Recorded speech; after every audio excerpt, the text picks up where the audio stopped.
Frame your failures. When Super Mario Bros. First came out, my friends and I became obsessed with making it to the castle and rescuing Princess Peach from the evil Bowser. When it comes to video games like this, no one ever picks up the controller for the first time, falls in the pit right away and thinks, I'm so ashamed.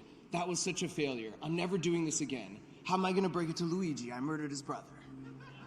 What really happens is you think, okay, I gotta remember there's a pit there. Next time, I'm gonna come at it with a bit more speed. The focus and obsession is about beating the game, not how dumb you might look if you get hit by a sliding green shell. And as a direct result of that attitude, of learning from but not being focused on the failures, we got really good and learned a ton in a very short amount of time. I still feel like every video we make each month, there's a moment where it seems everything that can go wrong has gone wrong. And those failures can be gut-wrenching, and they can sting real bad. But they sting like missing that one key Mario long jump right at the end of level 8-1. And then right after that, really quickly it turns in, okay, what did we just learn from that? What should we try differently from next time?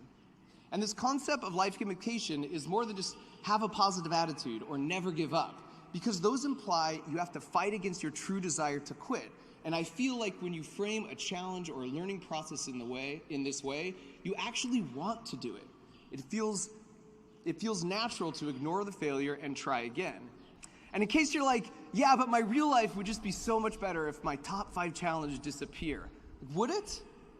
I'd like to point out that if Super Mario Bros. Was just jumping over one pit and then you rescued Princess Peach, no one would play it. Where's the risk and the reward? Where's the challenge? There's no ultimate feeling of satisfaction.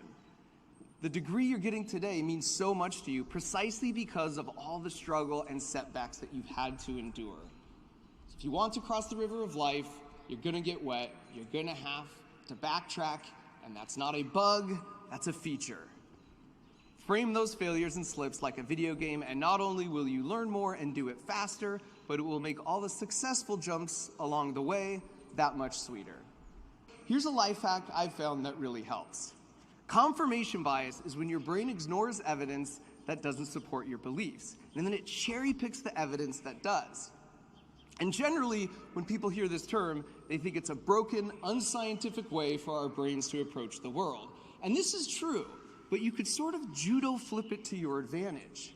The trick is to positively apply confirmation bias to your relationships.